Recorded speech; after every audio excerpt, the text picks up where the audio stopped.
Okay, it's running now. Let me show what we're doing.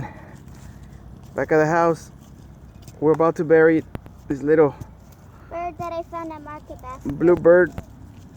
Oh man, I just can't take I forgot the name. Mom Hey said guys, we're back, and today we're gonna bury this bird that's in here. She found it yesterday and she picked it up At Market Basket. outside the store. Kinda And then, in yeah, there he is inside. here. You see it? Yeah. Yeah.